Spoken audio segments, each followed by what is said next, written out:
There you We'll just go with go. it. Welcome to Grappling with the Gray, a forum for promoting an ethical mindset and ethical decision making to help us more clearly see both sides of complex issues and better navigate the moral challenges of everyday life. I'm Rabbi Yonason Goldson, and I'd like to welcome my guest. With me today is Catherine Fitzgerald, who is a speaker, writer, certified coach, and founder of Brass Tacks with Heart Executive Coaching. She works with founders and their leaders as they navigate the choppy waters of aligning people, performance, and profits. Melissa Hughes is founder and principal at the Andrick Group, applying recent brain research to improve employee engagement, company culture, team dynamics, and innovation. And joining us for the first time is Machen MacDonald, who is president of the Pro Brilliance Leadership Institute, elevating leaders' mindsets to grow themselves and their organizations. He is also a peer leaders group chair with Vistage Worldwide Incorporated. Thank you all for joining me. Thank you. Thank you for Good to having be me. here. And here is our topic for today. Recently, a couple's 22-year-old daughter graduated from an Ivy League college. As a graduation present, her parents bought her a new car, while other relatives paid for her first month's rent, furniture, and a trip to Europe. Her 25-year-old sister is now resentful, claiming that she was denied a trip to Europe and that the younger sister stole her college fund and will soon be earning a good salary. The parents respond that they refused to send her to Europe straight out of high school because she was too young, and she chose not to go to college, and she lives at home rent-free. Commenters on Reddit accused the parents of spoiling their children and supported the older daughter's accusation of favoritism. Are these accusations justified? Or is this an example of the entitlement culture that seems to be growing increasingly pervasive?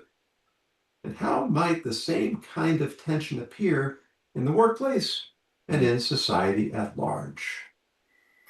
Melissa, would you start us off today, please? Sure. So this one really resonated with me. And the first thing I thought was I started my career in a fourth grade classroom. And one of the first things I learned was fair does not mean equal. All of my kids came to the classroom with a very different backpack, cognitive backpack of skills and experiences and uh, weaknesses and strengths and all those things. And I think very early I learned if I tried to make every instructional experience equal, some of my kids would just not work. I mean, they would just lose. So that was the first thing that came to mind. But then the other piece that came to mind was in my family, and I will change the names to protect the innocent. um, I have two sisters, one older, one younger. We were very close in age. And then there's a big gap between us and my brother. And so we were raised very differently than my brother, largely because their financial situation was different. They had three kids to provide for when we were little. And by the time, we were out, then they had one kid to provide for. So I think the situation changed it. That said, I see a very different set of values in my brother than I do my sisters. Yeah, and I think anytime you have large families, you will see a dramatic difference in the way the first is raised from the way the Yes. youngest is raised.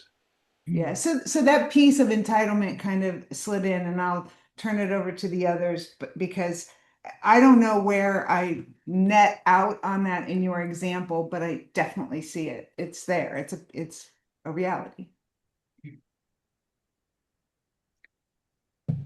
I would add the same in that I was the oldest of three, and my younger brother was 5 years younger, and my sister was 7.5 years younger.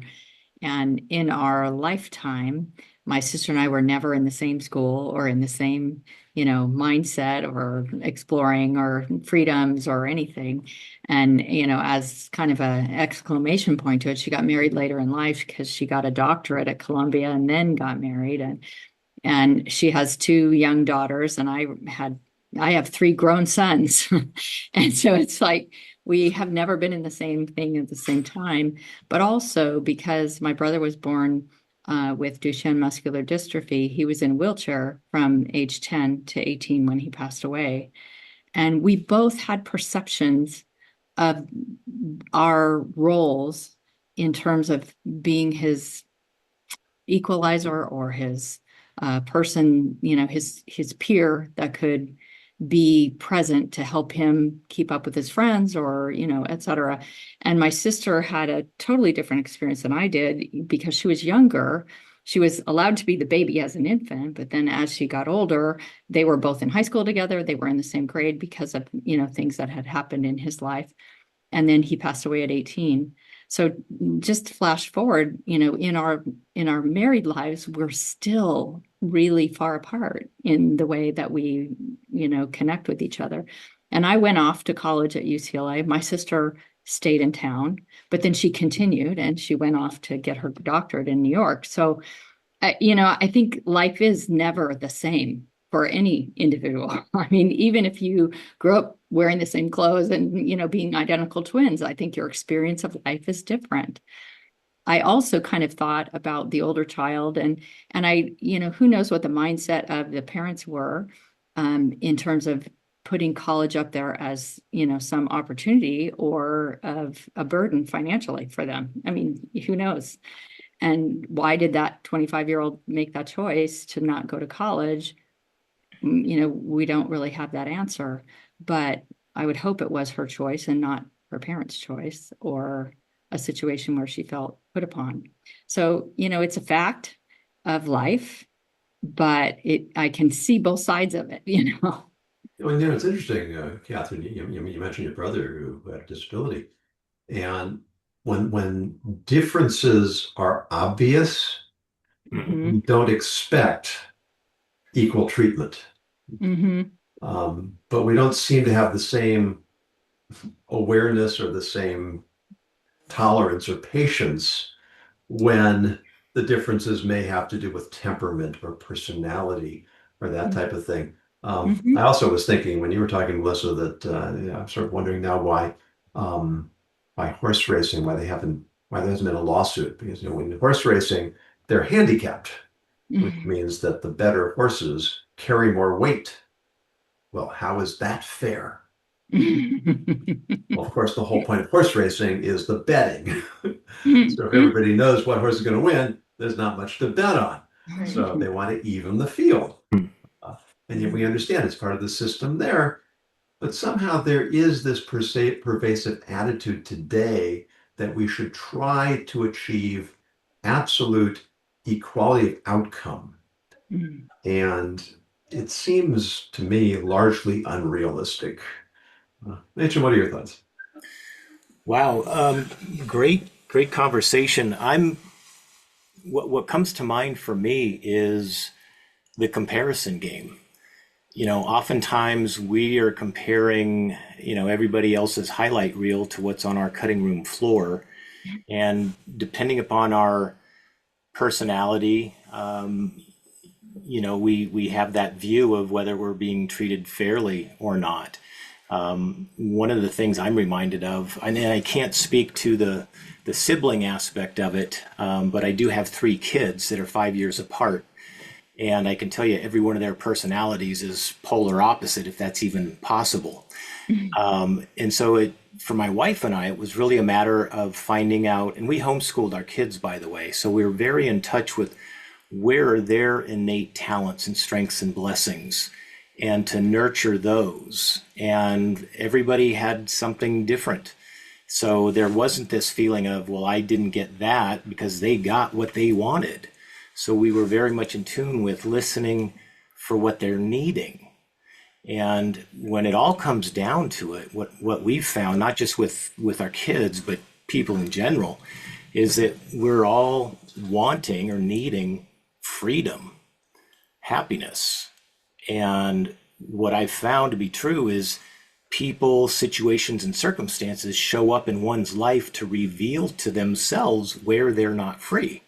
So in this scenario with the older sibling, is this situation's probably coming up to reveal to her where she doesn't feel free in her own life, and rather than owning her responsibility in it, it gets projected onto the parents and onto the sister. That's my 2 cents.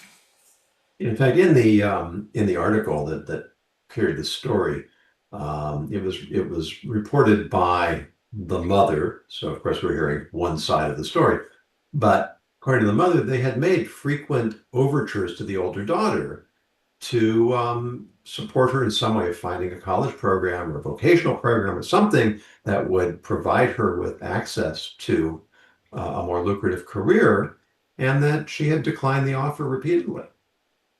So sometimes, we make our choices and then we resent that other people who made different choices have come out in different places.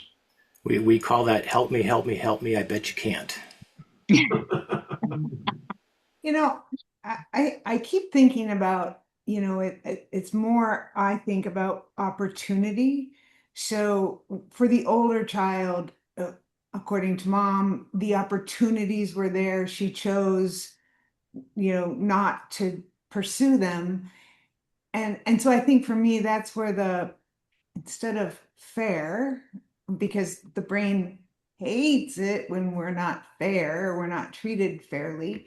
But instead of fairness, could we, go dig deeper into, did she have the same opportunities? In the case of my brother, I mean, he had lots of opportunities. I had lots of opportunities. We both went to college. We are completely different. And so I don't think it's because of the opportunities. I think it has more to do with the expectation. And I'm wondering if the parents didn't have an expectation for the older daughter to go. Maybe they gave her the opportunity, but there was no expectation there for her to go. And I think that influences then what the pathway to other opportunities becomes. It's, a really good point.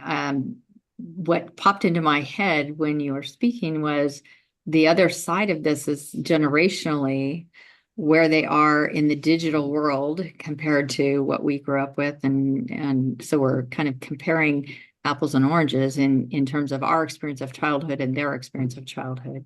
And one of the comments I read recently was that this generation and particularly the ones that are just after the millennials that are, so accustomed, like they don't remember not having cell phones in their life. They don't remember not having Instagram and all these, we have programmed. I mean, these kids are getting programmed to receive constantly, but not to give out. And so, you see toddlers in their car seat and mom has them in front of an iPad because that keeps them entertained while they're driving. And, they're in the grocery store and they're holding their iPad. And so they're constantly in a receive mode and not in an engagement mode or a giving out mode. And, when you look at college, when I went to college, I graduated from UCLA in 1984, so I'll let you know how old I am.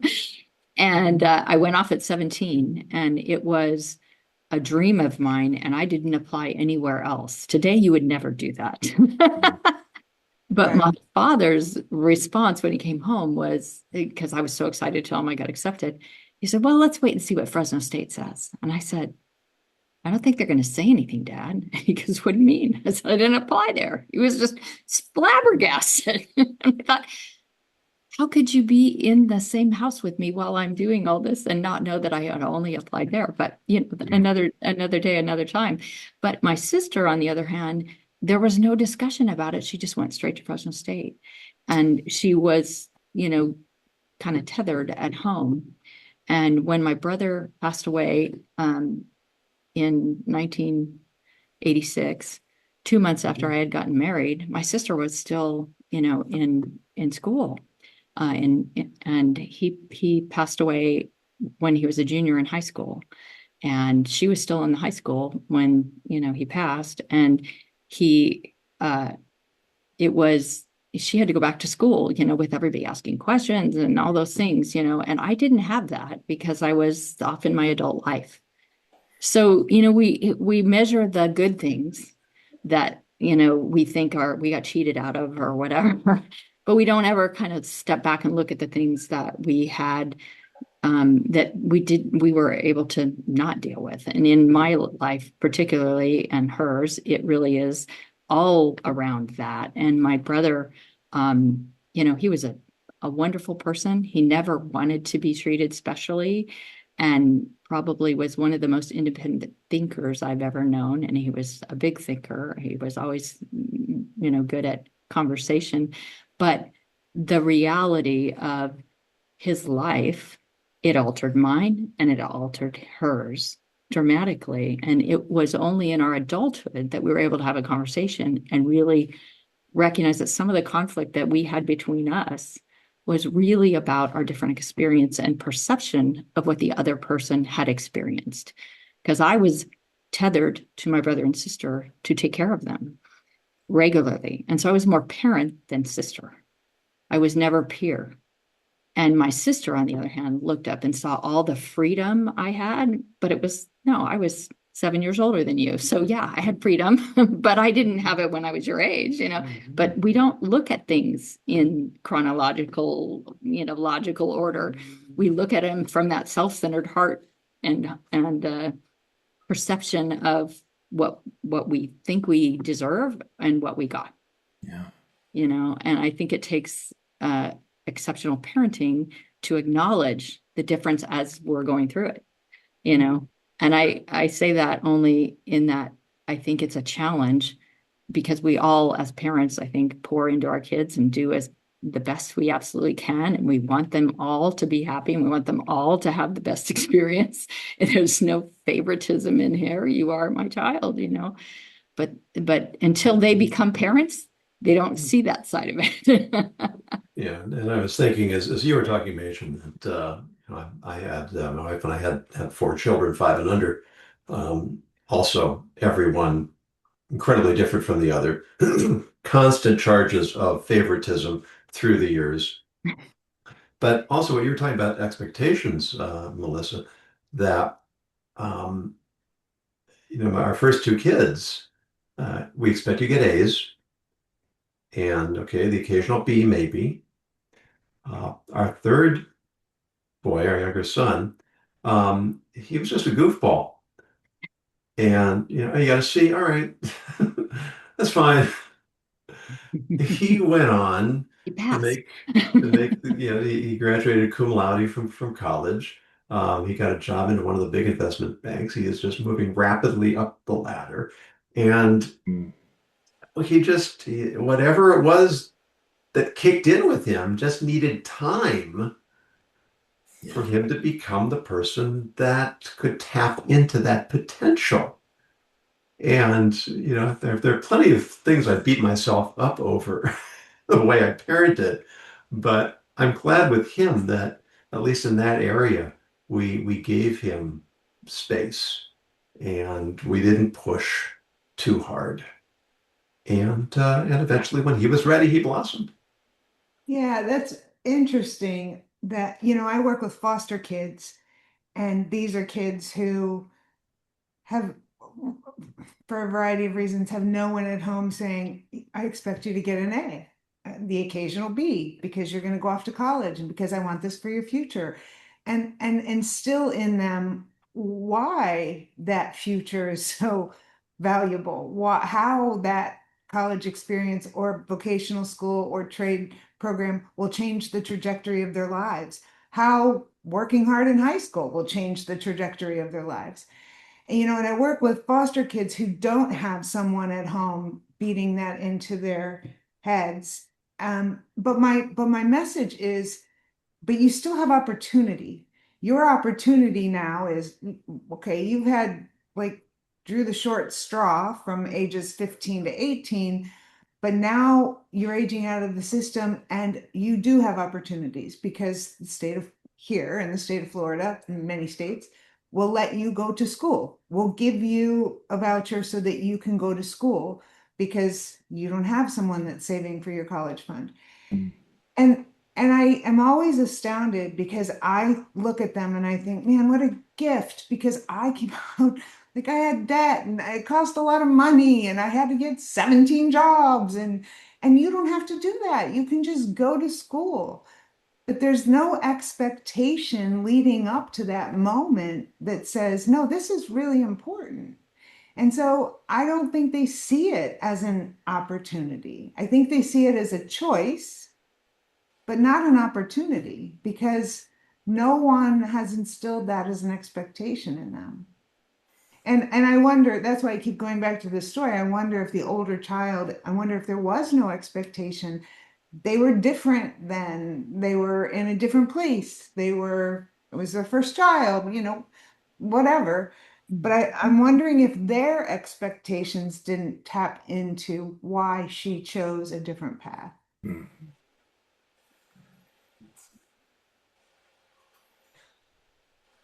And Catherine, when you were you said that this current generation are they're only trained to receive.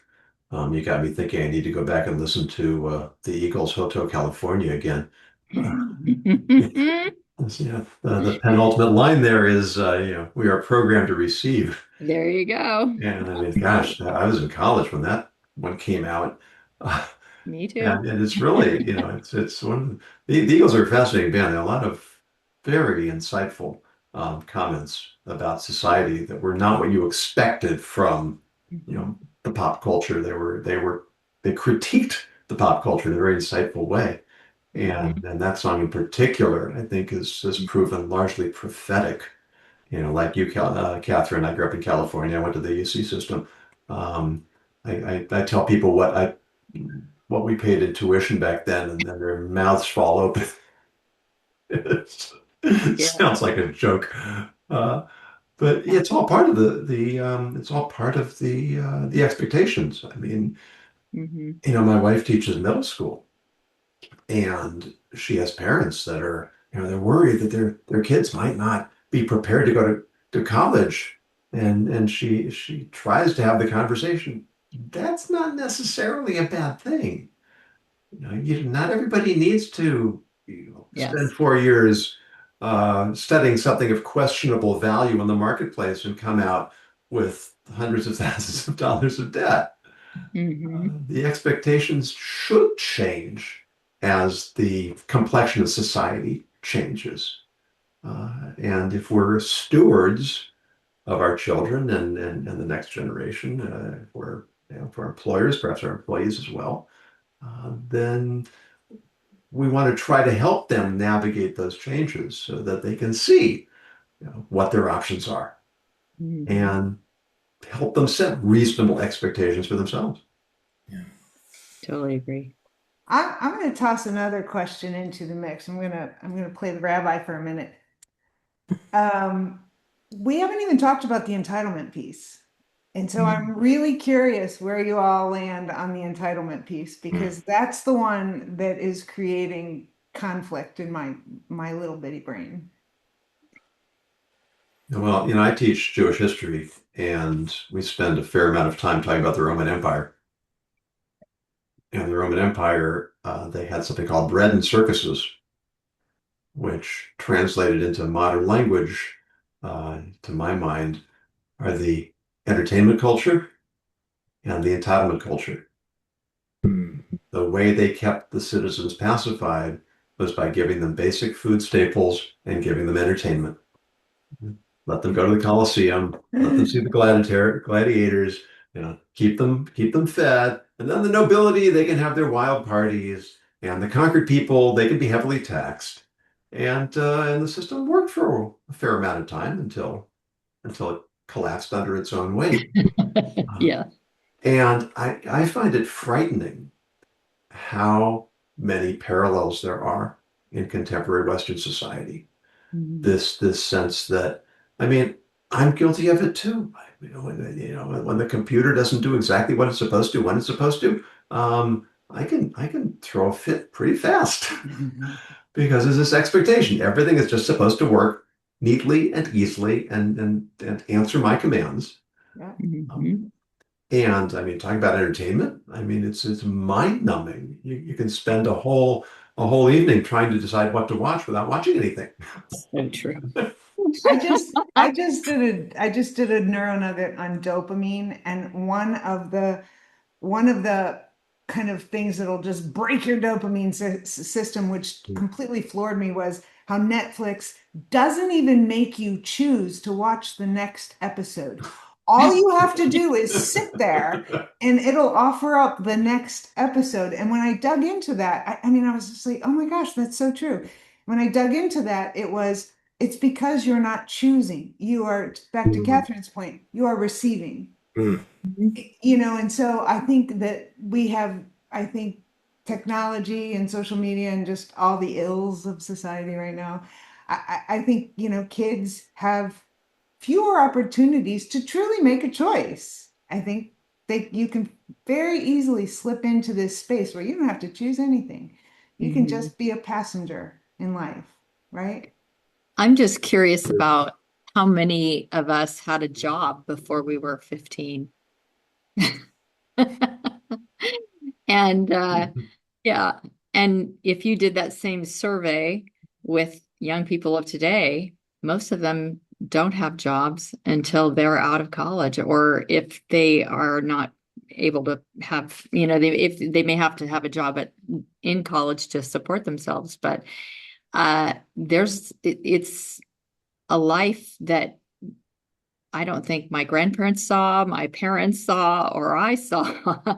And now we look at this and it's all about the right outfit and the perfect baby carriage and all that stuff, and not about the real things of life. And, Melissa, when you made that comment about working with foster kids and them not really having an appreciation or an aspiration, it made me think of my mother, who was a preschool teacher, and she was a first grade teacher and a second grade. She actually taught every grade up to junior college in her lifetime. But she always said that this was in her mind when she was dealing with anybody under age 10. And that is, what you think of me, I will think of me. And what I think of me, I will be. Oh, wow. Gosh, I love that. Yeah. So as you talk about children not having the ability or the mindset to look at the horizon and where they're going, I'm now in a chapter of my life where I'm working with people who are in recovery, and they come through, 99.9 of them have childhood trauma. And when you are, working with them, their ability to dream and see what the possibilities are for their life in terms of taking agency again, there's just a big roadblock, and they can't see themselves as worthy. And, it's not that it won't happen over time, but it is not built in. Being worthy is not what happens when you go through addiction and recovery, because you are told what you should do and what you're required to do and where you have to be and what you must do. And they are, many of them come from incarceration and, all kinds of other things. And what has happened is their worldview and their personal view of their worthiness has diminished significantly. And I think that children who grow up in foster care are kind of, you know, also subject to trauma and situations where, being ripped away from your parents, I mean, whatever that is, however it happens, is something that marks them. And I had an adult, member, I said, I'm running a day hab program, and it was like, we want to expand your horizons and give you daily living skills and kind of help you to manage money and, open a bank account and understand, having credit is important and all those things. And I said, I want to broaden your horizons so you can take agency over your life and look at the future brightly and with power and confidence that you can do it. And about a half an hour later, one of the students came up to me and said, I don't understand what you mean about broad horizons. And it just hit me like a ton of bricks. How blessed I am to have had somebody who taught me to dream, because that's the only way I got to UCLA. As my mother said, if you whatever you want, you can do. Yeah. Not, I will give it to you. You can do. You remind me of there's a famous study by a guy named Rosenthal, I think, and it was called the Pygmalion effect. And Mhm. they took kindergartners and they labeled them. They said, you are the bloomers and you are the, I don't think they called them the non-bloomers, but they Yeah. they separated them, and they actually gave them an identifier that said you're the bright kids and you're the average kids and you're the slow kids. That was the translation. And the classes were all heterogeneous. They were all heterogeneous. And what they found was not only did the kids perform in the high group performed better, the kids in the low group performed worse. It wasn't just the kids' effort, but it was also the teachers Mm. who taught them differently. Yeah. The Mhm. Oh, yeah. teachers who had the what they called the bright kids had greater expectations for those kids and taught them about all of their broadening horizons and all of that. And the teachers had a very different vernacular and approach to the kids who were labeled slower. And I think that is just, I mean,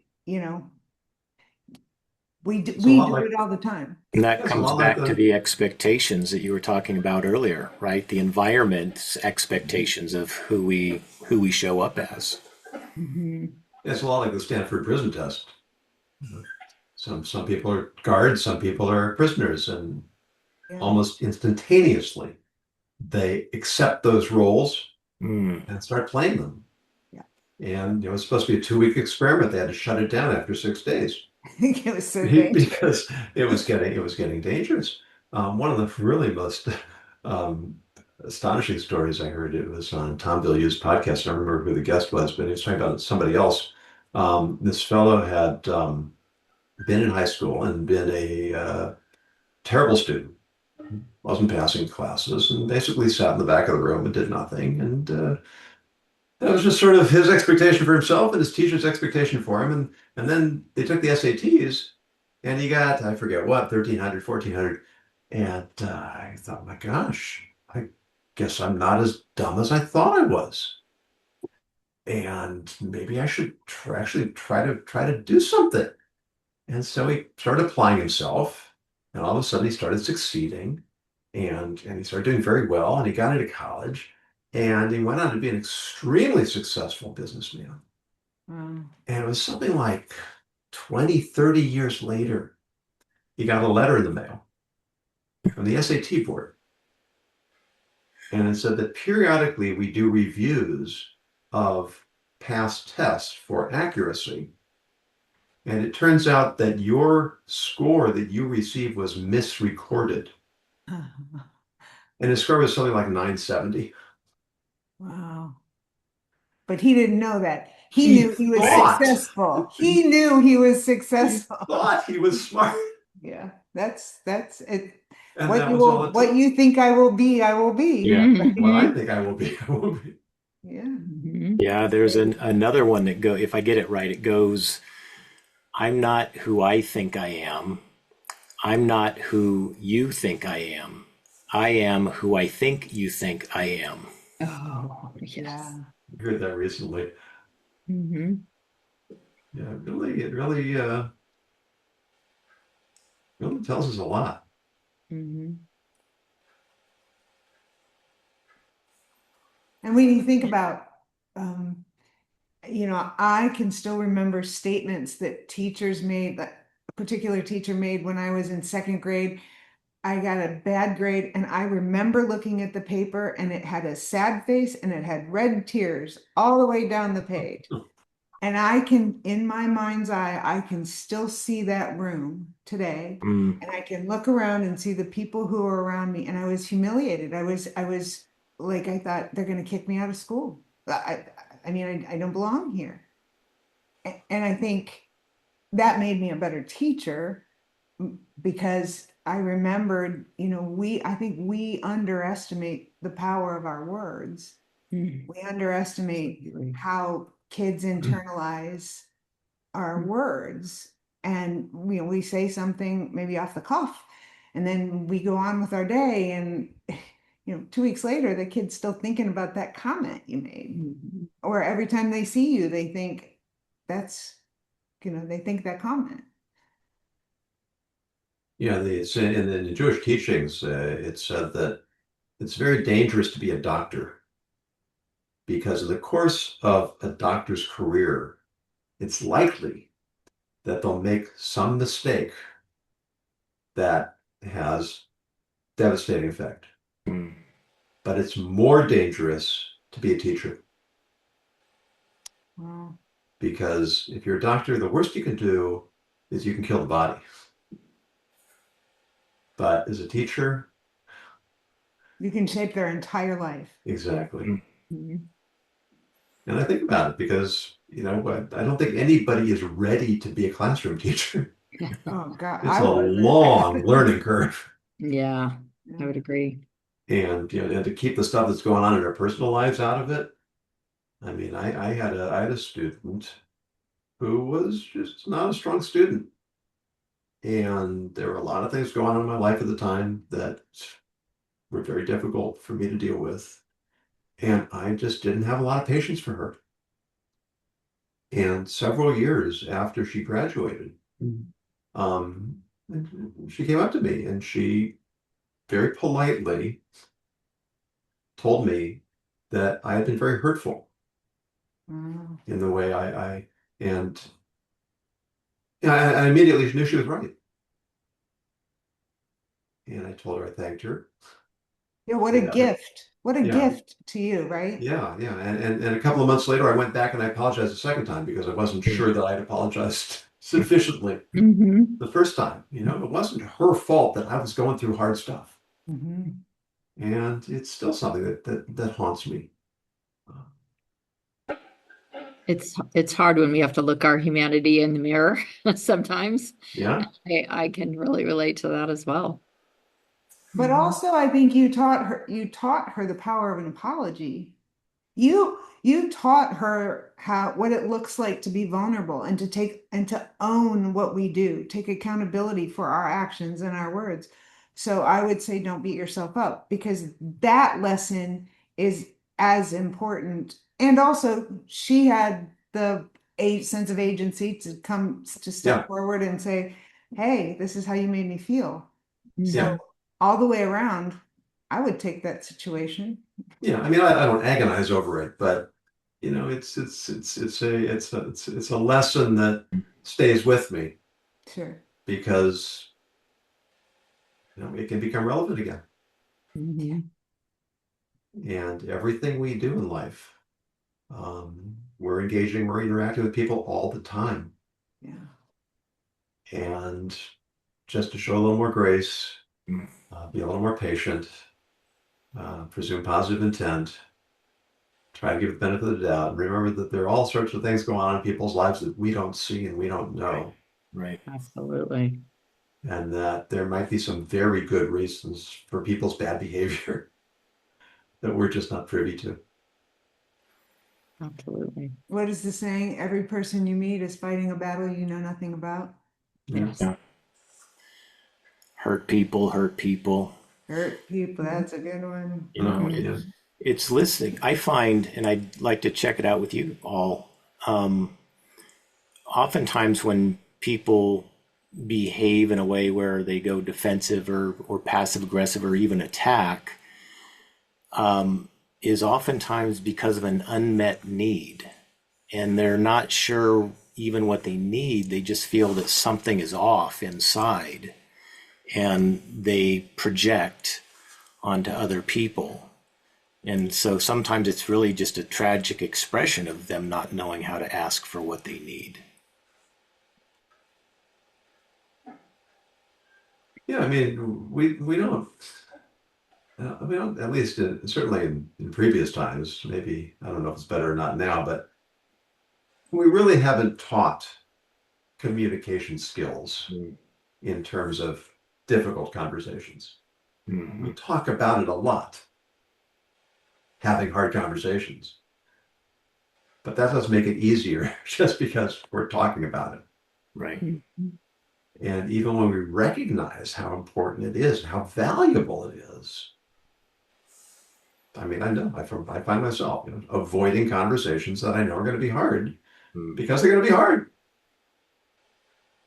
And what's the hard part? Well, that's a good point. Is it They end up, anticipating the other person's reaction? yeah, I mean, a lot of it is they're harder in our minds before we have them than they actually are when we have them. Mm. Mhm. I Because, think a lot of times we make the mistake of thinking about the person's reaction and taking that in instead of recognizing that that reaction is um, a response to whatever is internally in them. You know, you may have given them information, but your mindset going into it may be, is to help them improve or, whatever the situation is. But it's not often when you are dreading a difficult conversation that you are actually going into it with the intent to hurt someone. Generally, it's, I don't want to do this because I don't want to deal with their hurt or their anger or, whatever that is. yeah, But what we often don't do is allow them to have those feelings and yeah. not take them in and take responsibility for someone else's reaction or feelings or, and it kind of also speaks to the way our world is right now. I mean, when you look at the way we grew up, and I use that we grew up in a place where you still had to ask for things and you still had to pay for things in with money, and you had to physically go somewhere to get your groceries and your clothes, and you couldn't just sit on the couch and send a message to Amazon and have it show up at your doorstep. You had to interact with another human being. So then we had this period of COVID where our, young people were isolated from each other and from, their school and all those things for that period of time. And it changed their ability to communicate with other people and to be comfortable with it. And I find the younger generation is, kind of standoffish in terms of that normal, welcoming feeling that, we grew up with. And I think the world is also a little bit scarier, because maybe not that it's any actually different, but because the news comes constantly and instantly and it's around the world, and so you feel tense and concerned about it. And so the environment that we're talking about this in and having a difficult conversation for us, I think, is probably we have a better chance at not taking that person's feelings in and owning them as if we caused it, or that it's some, rather than recognizing that this person has may have a different high childhood that has impacted the way they react to things. There's a lot of triggers that could be happening here that we don't know anything about. Yeah. But having that emotional intelligence, that's one component of this education program that we're doing, is like every single class has to have that, because when you've been invisible on the street and you've got a shield to protect yourself, that is a very difficult thing to then condition people to go to work and not be immediately defensive in every situation, which will not sustain a job, right? Well, So I think our society is kind of that way now. When you look at the polarization in our politics and, all of those things, we have no space and grace for anybody else's different opinion. The idea of debate, conversation, different opinions, and the acceptance that they have a right to have them has kind of evaporated, at least in my opinion. we're going to make that a mic drop because as soon as politics comes up, it's time to wrap up this Yeah. show. Sorry, I wasn't trying to get into politics. I just want to add one more thing to Yeah, go ahead, Melissa. Catherine's comment. I think that's exactly why we're seeing ghosting is such a pervasive thing in our society, because those it's so much easier just to not respond. And I know Rabbi, you wrote about this in, maybe you'll leave the link because I can't remember, where it was. Yeah. But and I think grown-ups do it, and we do it in professionally. People ghost their employers and ghost their employees, and it's largely because I don't want to have that. I don't want to have that difficult conversation. I don't want to say I don't want to work for you anymore. And sometimes it's not even a conversation. Sometimes it's just, I don't want to follow up on something Yeah, and I can't even send an email. yeah, yeah. It's a conversation we've had and we'll have again. Um, We but should do for one on now, ghosting. Let's do one on ghosting. for now we'll leave these thoughts hanging in the air. Um, And we'll talk about a little bit in the second segment, which if you are watching and you would like access to that, go to my Substack, look into becoming a premium member, hear those backstage conversations. If you have a topic you'd like us to take up for a future episode, please go to my website, ethicsninja.com, use the contact information, submit your idea if it's compelling. We'll definitely take it up in a future episode. For now, Catherine Fitzgerald, Melissa Hughes, Machen MacDonald, thank you so much for your conversation, for your insights, for your thoughts. And as always, we encourage you to continue grappling with the gray.